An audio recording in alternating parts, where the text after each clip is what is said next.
Mic check, 1 2 1 2. Mic check, 1 2 1 2.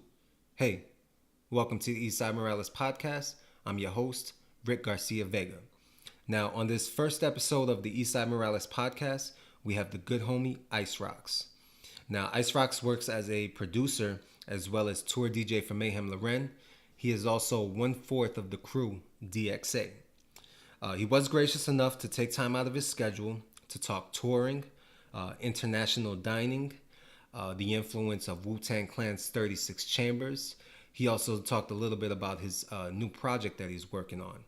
So vibe out with us, Eastside Morales featuring IceRocks.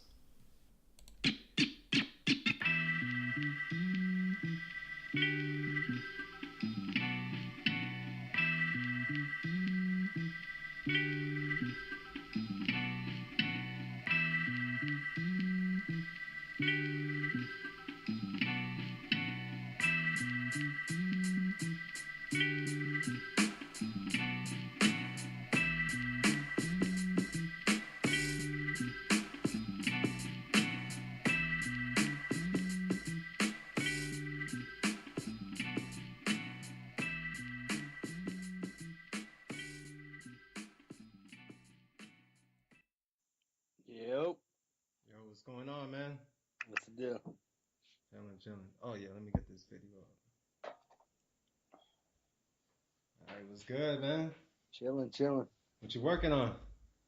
An album. I got the solo album coming out soon, so I'm like finishing up all the tracks are done. I'm just like doing the layout and figuring out what's the interludes and all that shit right now. Is it a production album or Yeah, all shit that I produce with like, DXA, Mayhem, Coroner, a bunch of people. Okay. Like a collab album, huh? A Yeah, producer's album. Exactly. All right. Exactly. Okay, let me get this thing. Make sure I got everything going here. All right, bear with me, man. This is my first go around with this process. All good. When I had the blog, I was doing everything on the phone. So I would take a voice recorder, press record, right. play it back, and type everything out. You know what I'm saying? But so you do it. You're just doing it, recording it on GarageBand while you do the interview. Well, I'm recording in a Skype. I don't have a Mac. Okay. So I have a program called a Skype MP3 recorder. Okay, nice. And let me see here. I got something else here. Just need to make sure.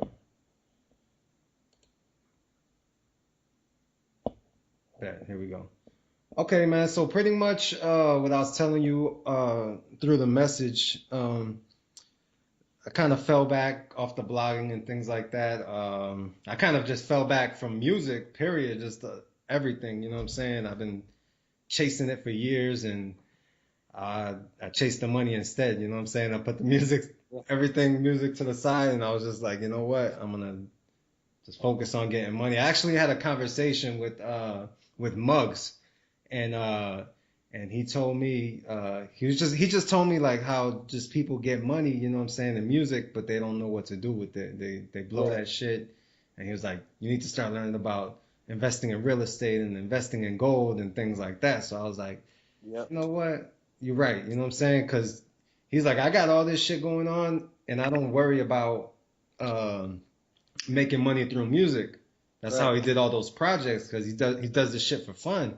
Yeah, exactly. And I was just getting to the point where I was like, it's not fun, you know what I'm saying? But I want it to be fun again. So let me go learn how to make this money and then come back around, and you know what I'm saying? Hopefully everything will be gravy once I come back around.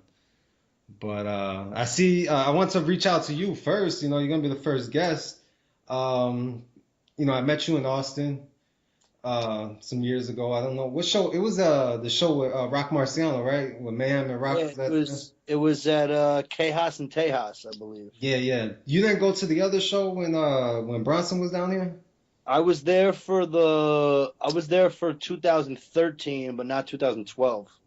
Okay. Because I think in 2012 it was all them, and that's when they did Respect the Fly shit in the hotel room and shit. Yeah. I remember that. Okay. Yeah, but I came for 2013, and then during the summer we came back for the the Chaos and Chaos with me, May and Brock.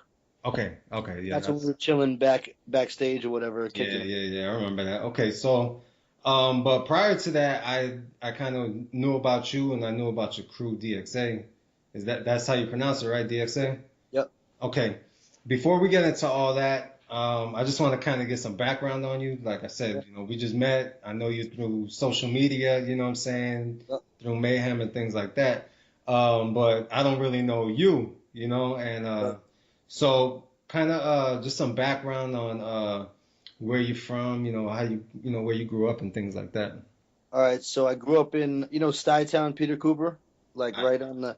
no, I don't. No? Mm. So it's basically like right off of between 14th Street and 23rd Street, First Avenue in the East River, like in the, East Village area. Okay. There's this group of buildings called Stuytown and Peter Cooper, and basically they were built for World War II veterans. Okay. And my grandfather was in the war, so my dad grew up there, and then I grew up on the same block. Me and him, he was on the same block for 48 years, my dad. So like, oh wow, basically like, he went to school right down the street, and then I grew up there, and like, basically, I was there until I was like 15, and then my parents moved a little bit further uptown, not too far, but a little bit further. They bought a place and all that shit. Okay. So I was there like until I was about 15. Me and my sister, it was a 2-bedroom.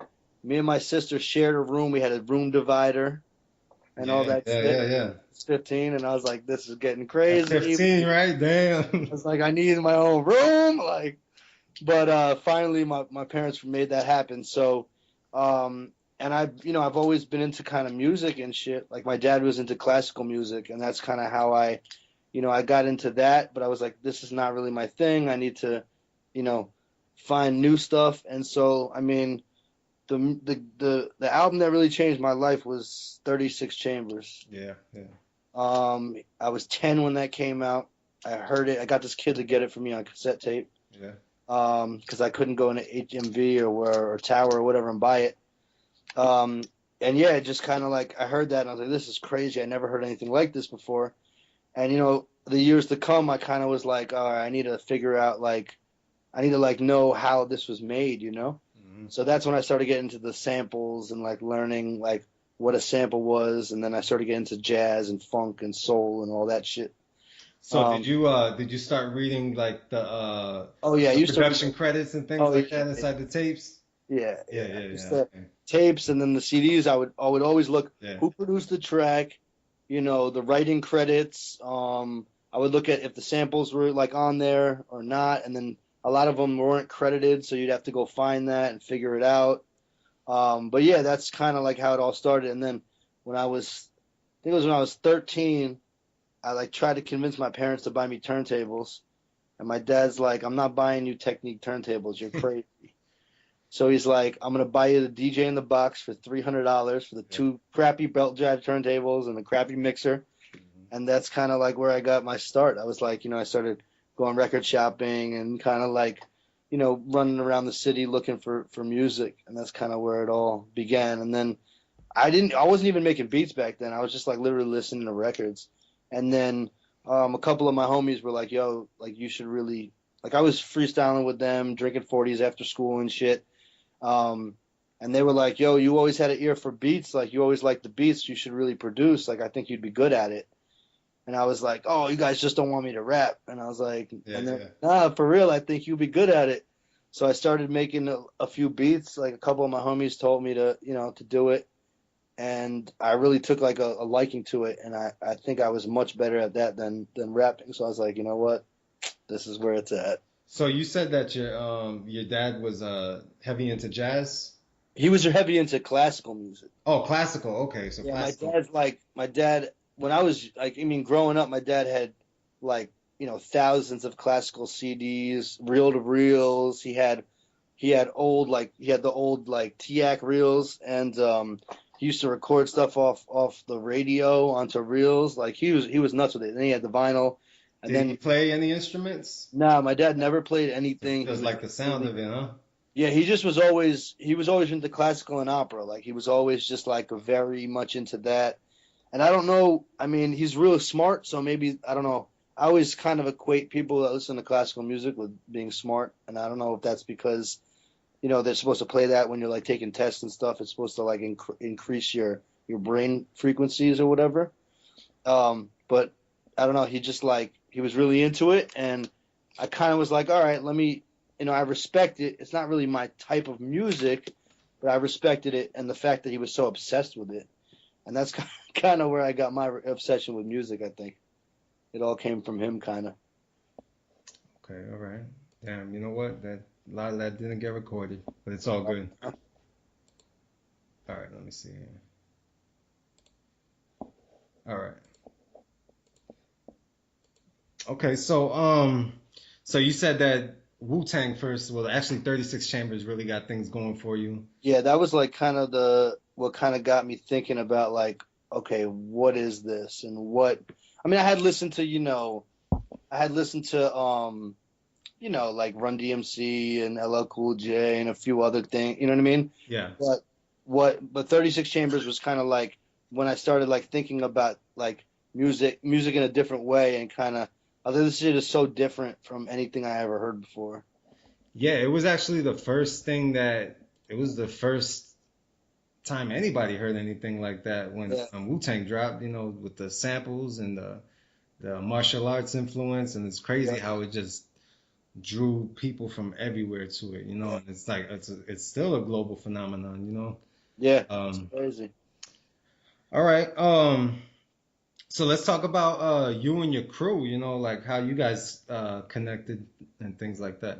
Okay, so basically, I grew up in that area I was telling you about, and then my boy Calamity and Dome Piece, they were like they're brothers.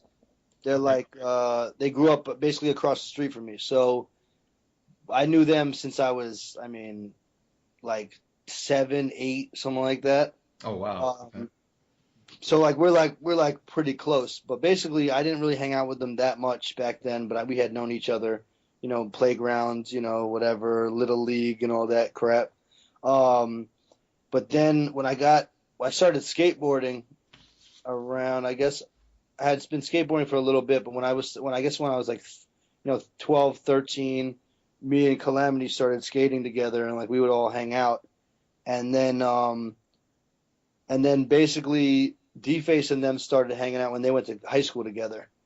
And then D-Face and I became friends through them. And then they were already kind of like D-Face had the crew DXA already, which was like a graph crew. Okay. They used to do graph, and he was living in the Bronx at the time. And he was, doing that. And then we kind of made DXA the hip hop, like basically like more than just graffiti. It became like a whole collective of people, and kind of it was just like the four core people of us of the group. You know what I mean? It became like the rap group. Hmm. But then there was like graffiti artists that we were friends with, and other people that did videos and this that, and they kind of became like a extended family, kind of like Wu-Tang. You know what I mean? Yeah, That yeah, type yeah. of thing. You know.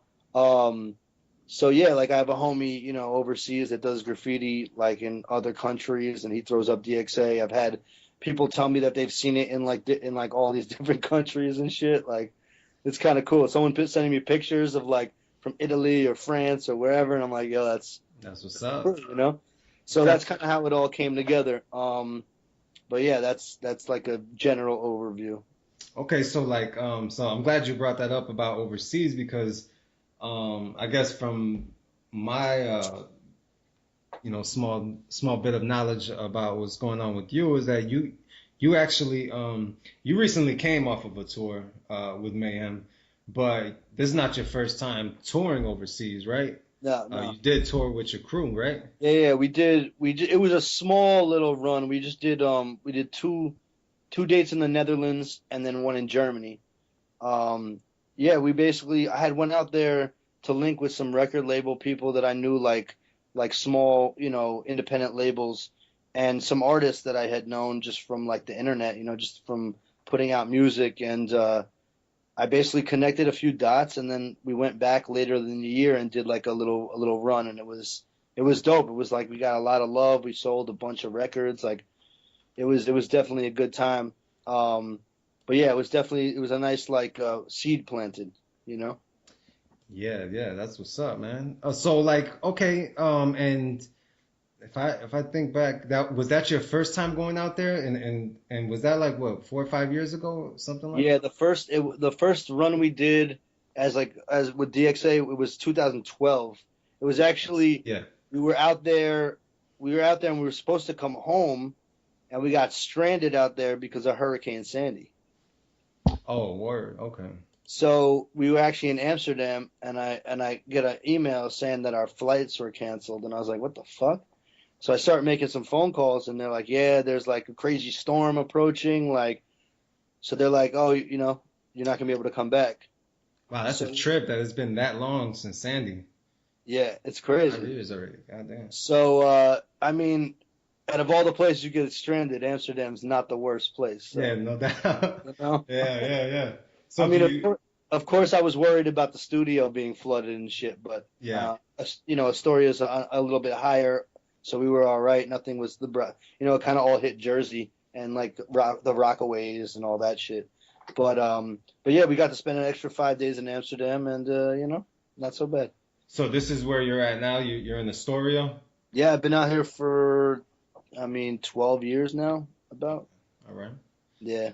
So let's talk about let's move on a little bit. Let's fast forward to Mayhem. So how did y'all connect?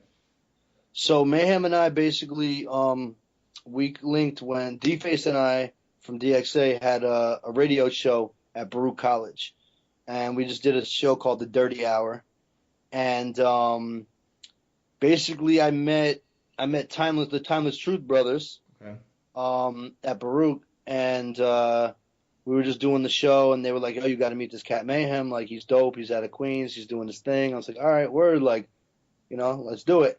So originally we set up an interview. It was supposed to be Thurston Howell and Mayhem. Thurston couldn't make it, so Mayhem came alone.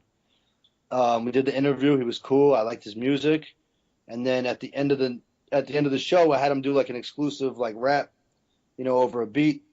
And he comes out the booth and he's like, "Yo, what beat is that? That shit is crazy." And I was like, "I made that shit." He's like, "Word?" I was like, "Yeah." He's like, "Yo, I need that." Hmm.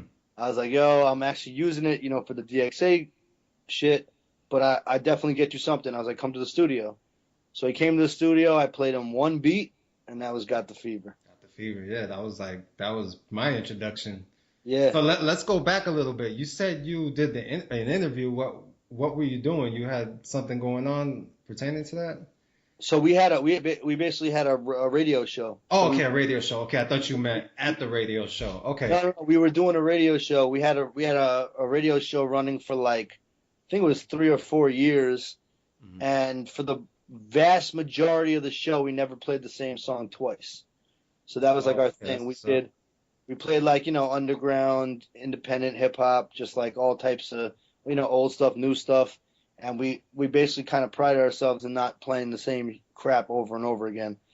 So we had to, and of course we had to clean all that music. So that was a pain in the ass. Like every week I'd be cleaning music and reversing curses and shit.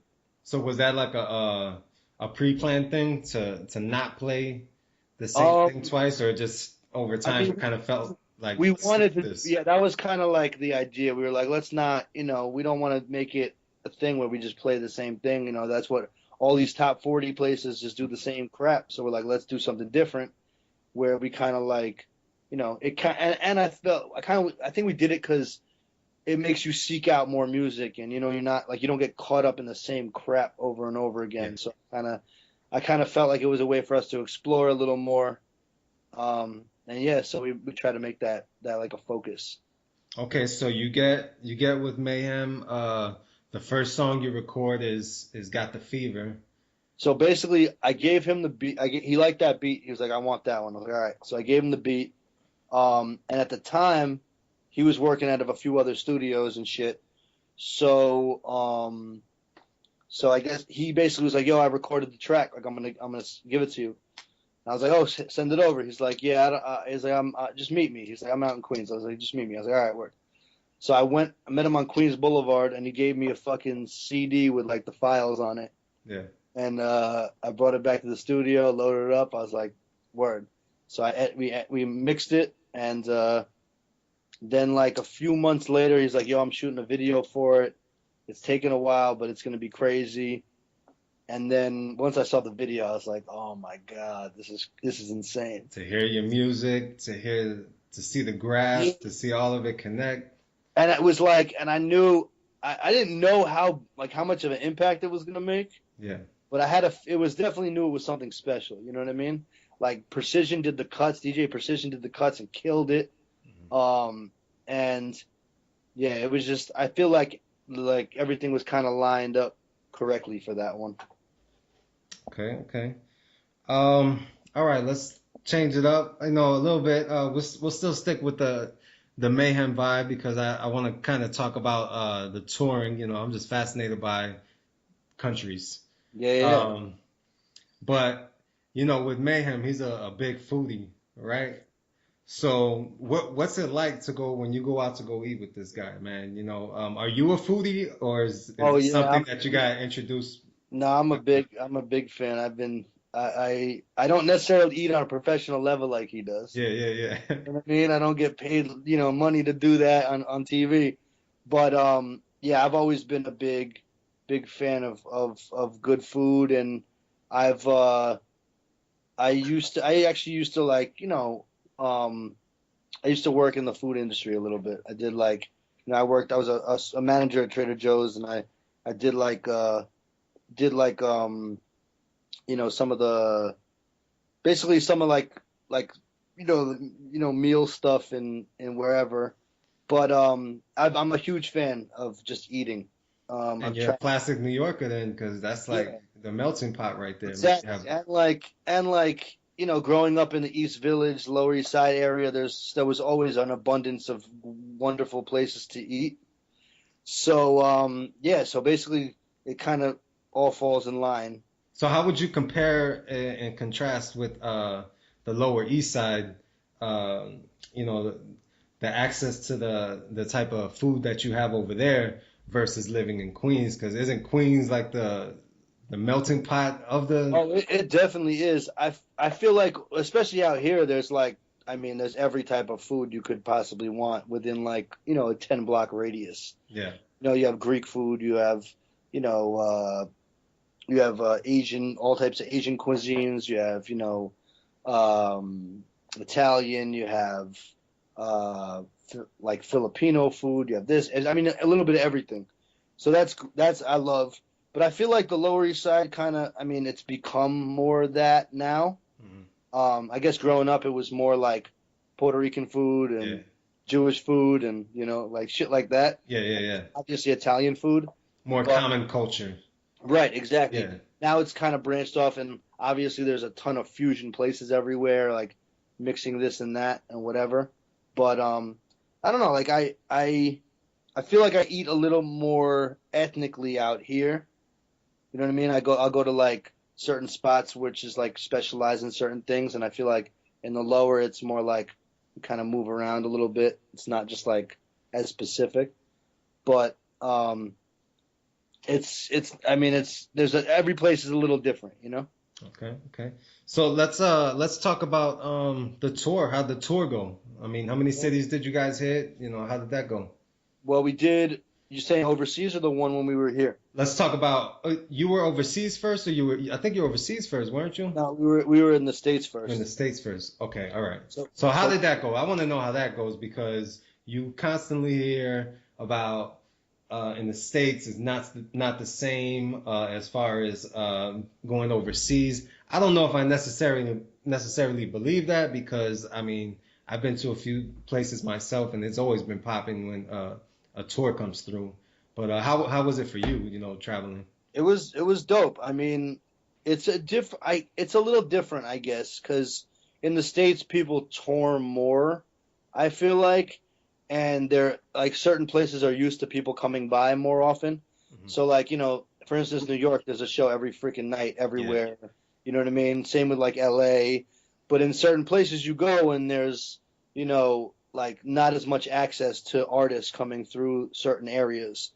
And that definitely is the same like overseas. Like you go overseas and it's kind of like, you're not going to get like an act like Mayhem or Action or whoever coming through, it's like probably once a year, Yeah, maybe yeah. twice a year. So they value it more.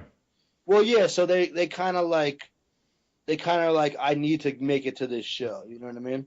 I guess in the States or at least in certain places, you kind of like, oh, I can make it to the next one or oh, whatever. But as far as like this run that we did on the States, we had a pretty good run. And I mean, obviously in certain areas, Mayhem has a lot bigger of a following than others. But everything was dope. It was a good time. We ate very well. Definitely. So how did you know where to go eat? Like just the promoters taking you around or people that you knew? A little bit of both. So when we were like, let's say we were in Chicago, for instance, Mayhem knew like one or two spots from going out there before, and then I, knew some people that lived there, so I did some, hollering at them. I did some research on my own. I basically found this place called the Spotted Pig, or no, the Purple Pig. I wanted to go eat at. Okay. Looked at the menu. I was like, this place looks crazy. And of course, I forget Mayhem doesn't eat pork. So Yeah. I'm like, oh man. So I talked to him. I'm like, yo, what's good? He's like, no, I'll check it out. I'm sure they got something I could eat. Like, we're good. So we get there and we start looking at the menu and he's like, yo, this is crazy. This place looks great. Like, so we start ordering food. We had like a 7-course meal. And it was delicious. Like, I mean, like he was like, yo, you picked a good one. So would you say that was the highlight of the U.S. tour, that the Purple Pig? Purple Pig was a good one. We also ate where else did we go that was like really, really good? We went to a few LA, we ate pretty well. I mean, we ate poke in LA. There's like a poke spot out there that we love, a few of them. But I mean, everything, like wherever we go, we try to find something dope. But I think the Purple Pig for me was like one of my favorite places we ate at. Okay, so let's talk about overseas then. How was that? How was the experience? And I mean, you obviously you've been there before, but well, we went to a bunch of places I hadn't gone to before, so that was kind of dope. So basically, I had been to London before. I had been to where else had I been before? I had been to a few other places, but I had never been to Athens before. Yeah. I'd never been to Oslo before. In Norway. I've never been to Paris before. We stopped in Paris for a second, had some truffle pasta, and then made our way to Lyon in France. Yeah. But yeah, that truffle pasta, they actually ate it on Fuck That's Delicious, and it was, oh my god. So the truffle, was it like the regular truffle or the black truffle? I think they were white truffles in the pasta we ate. It was delicious. But my favorite place we ate was at this little place in Athens. I forget the fucking name. The guy, our homie Stav, who was like our tour manager, he brought us to this place that he's been eating at for like I guess 10 years, 11 years. Yeah. And it was like basically the people lived in the back. They had like a house in the back, and it was like the restaurant in the front. Guys playing like little traditional like Greek guitar, and like paintings on the wall, like Greek paintings on the wall, all like cobblestones. Man, like an experience. Oh my god, it was incredible. The food was insane. We had, pretty much scordalia, we had saganaki, we had all types of stuff. But there's one dish, which I think took the cake, was the translation, I forgot the name of it, but the translation is like eggplant in a pot. Okay. It's basically like eggplant with like some type of marinara sauce with cheese, with like, I think it's got feta and then another cheese melted on top. It looks like a French onion soup, like the same style looking, but it was like eggplant. It was insane.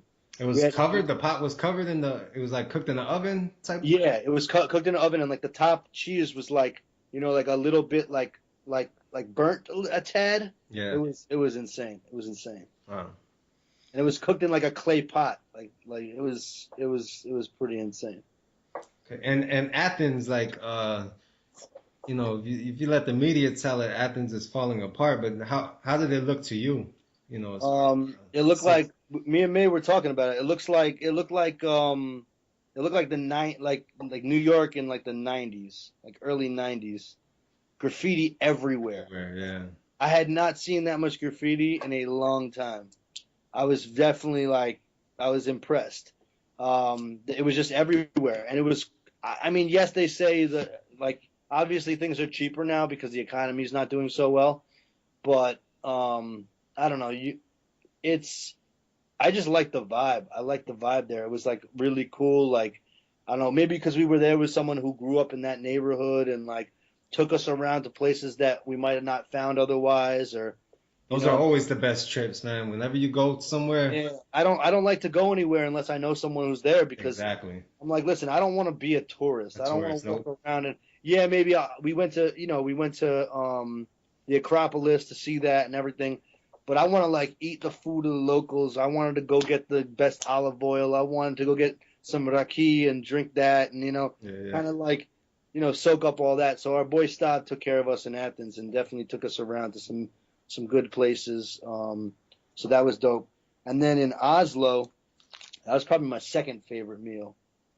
It was a little bit more high end meal, but we went to this what's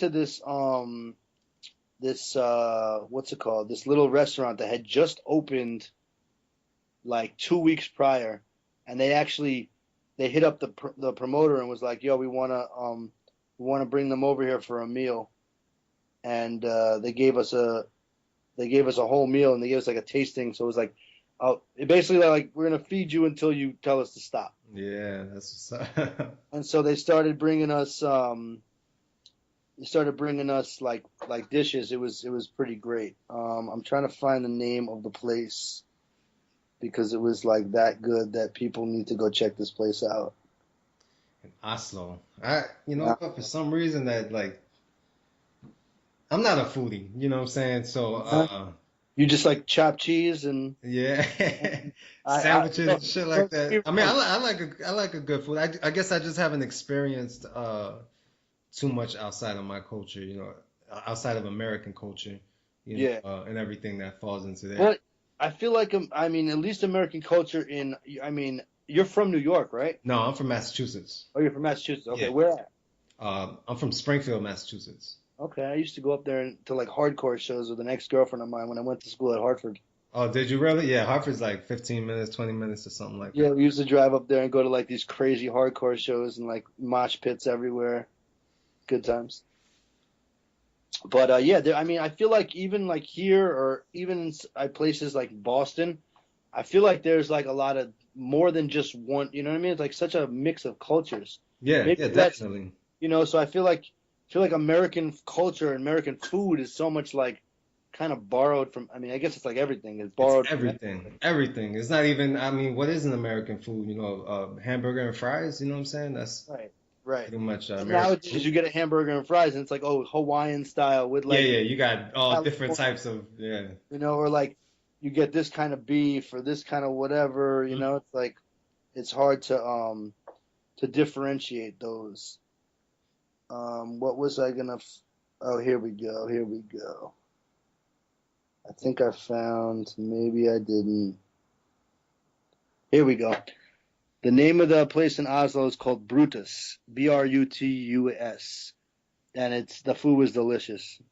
So what type of food is, They did like okay, so there was like I think it was four different chefs that worked there, or yeah, and they basically they served us different meals, takes on their family like traditions from different places all over but mostly like like some Viking food, some this, some that. But like this one dish we ate was called was a leeks. It was a dish. It was like leeks, but in this like sauce. It was crazy.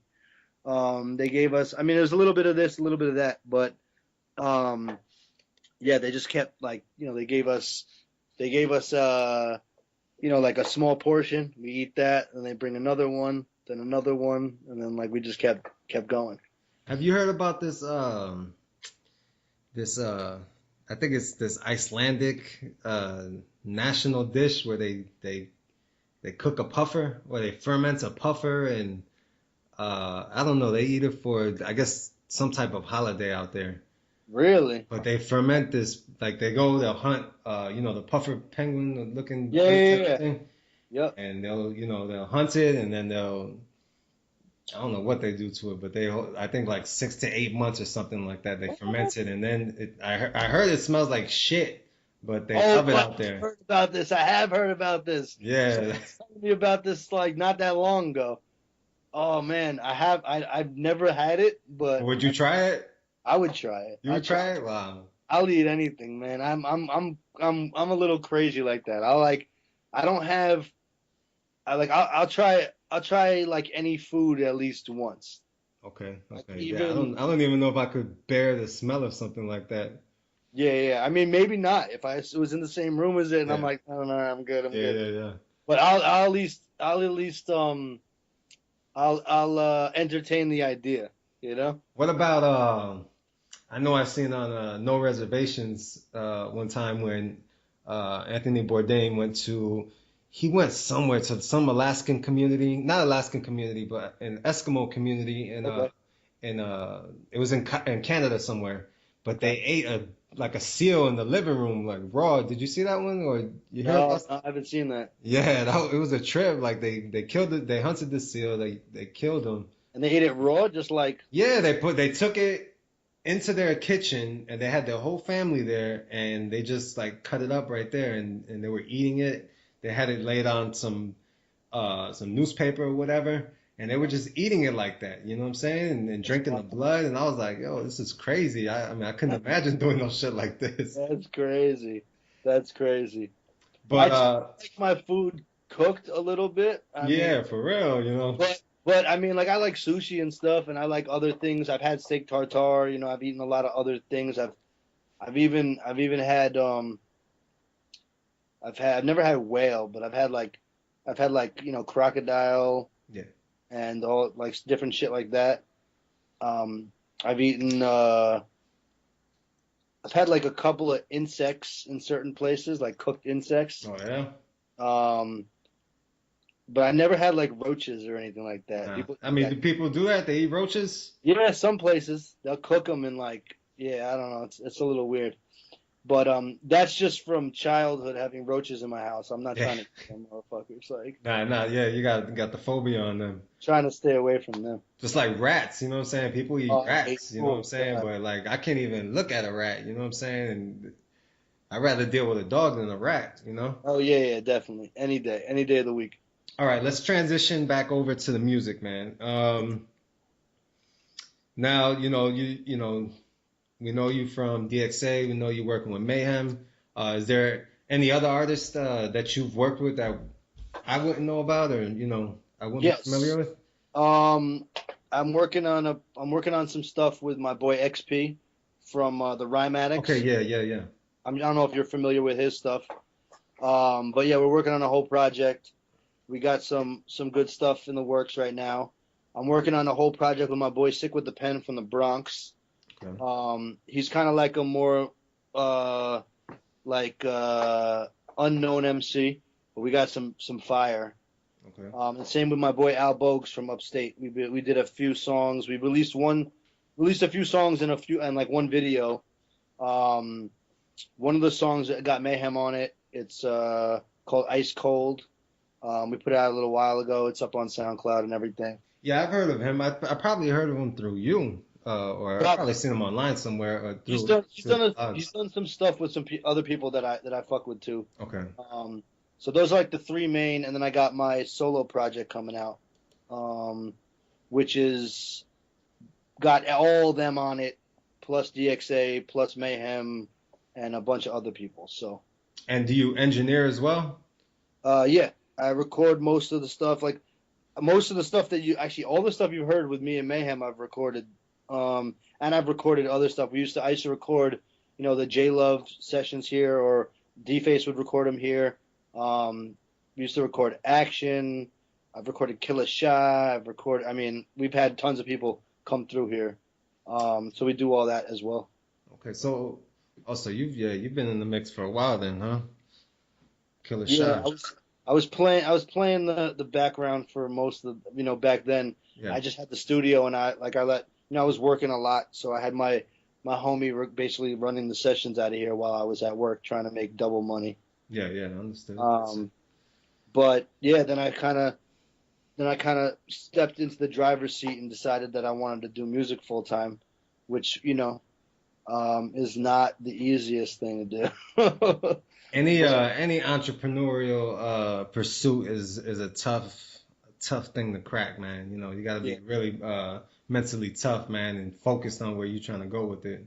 Yeah, no, definitely. And I feel like it definitely, helps you build your character and kind of like learn a lot, which is good. So, but yeah, no, it's been good. I've met a lot of people and I've been doing a lot, and we have a lot coming out this year and going into next year. So I'm excited about it, Nice, nice. Okay, man. Just kind of want to wrap everything up. Want to get your want to do like a top 5 with Eastside. You know what I'm saying? Just mess with this, Okay. see what we can get. Give us top 5 cities that you visited. Anywhere? Global, yeah. America, overseas. Does it have to be in order or no? No particular order. Just places that stood out to you, places that you know, favorite places, best experiences. Athens, Greece, Okay. definitely up there. I would have to say Amsterdam, just because for a lot of different reasons. Yeah. Where else do I?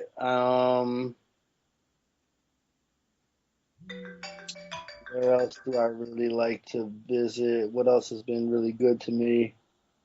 New Orleans. Mm. New Orleans is a dope place. A lot of good food down there too. Yeah, absolutely. Also, like, I mean, it's just like a very, to me, I feel like it's a very like mixed up, mashed up place. Like a lot of different crazy people that I've come across there. And New Orleans, right? New Orleans, yeah. Yeah, it's a different place, man. Like all throughout the South is different. You know, a lot of people generalize the South, but Texas is very different than Florida. Alabama and Florida, And then Georgia's different than but also Louisiana. Even in each state, like I feel like like everywhere in Texas is completely different than Austin. You know what I mean? Like Austin is like Austin is like the New York of Texas. You know what I mean? It's crazy. It's like a weird, but same with New York City. You go to New York City, it's completely different from upstate New York. You know what I mean? Yeah, absolutely. This and then, so that's definitely, so that's 4 I listed so far, right? Mm-hmm.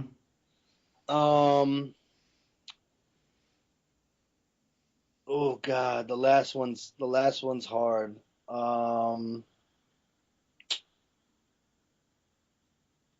I would say the Dominican Republic. Okay, now tell me why. Just because I have a lot of good memories down there. I first went down there when I was 17, and my homie's mother had a place like right on the beach, and just like riding around on dirt bikes and like smoking crappy weed and just the experience, enjoying it, swimming in the Blue Lagoon, and is that where that's at? Well, there's multiple. Okay. They market this. It's actually the water. Like it's like you're in a cave and the water's blue. Like it's crazy, but like they market it as the Blue Lagoon because they want people to come there. Yeah. But like, zip lining off of like a 40-foot drop into the water there was just like crazy. And I went with like a bunch. I've been there with like 2 groups of friends. And it was a lot of fun. So that's like, I'd say those are like my top 5. Okay, so you got DR, you got New Orleans, you got Amsterdam, you got Athens, Greece, and what was the last one? I said New Orleans, Amsterdam, Athens, Greece. Amsterdam. Hold on. What was it? Amsterdam, New Orleans, Athens. You said, yeah. What did I say? I lost track of what I thought. Okay, let me go back. You said Athens. You said Amsterdam. You said New Orleans.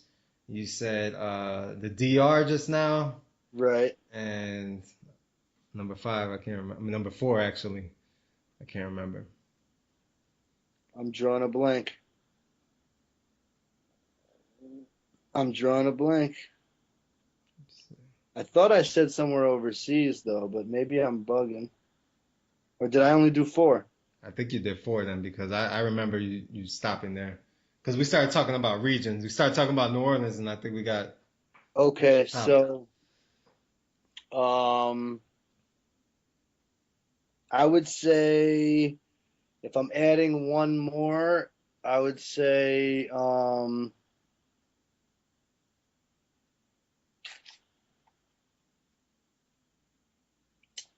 Bremen, Germany. Germany, Bremen, Germany. Yeah, Okay. specifically.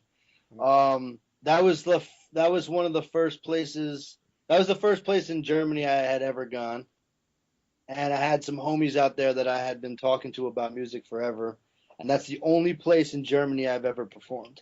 Oh, really? So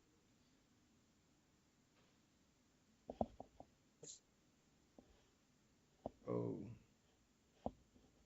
for a second, I think we're back. okay, okay.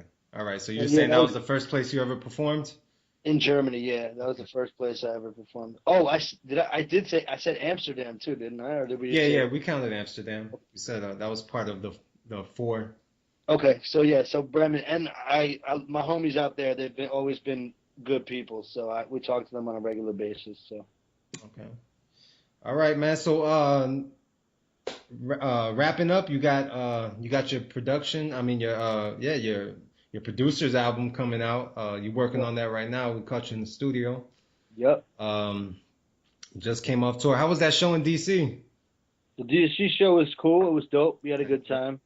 Yeah, we shot down there and then just shot back up. It was good. We linked up with some good people. And yeah, that was pretty quick. So 2016 was pretty active for you. 2017, what's the besides the album? What's the plan? Just Um, I I think I'm gonna put out more music this year than I have in the past 2 years. So okay, okay, that's my plan. nice, That's nice. my plan, and hopefully, it looks like we might be doing some more shit on the road. So All right. hopefully, we make it out to you, man. So we Yeah, could well, you guys now. set up to come out here in March?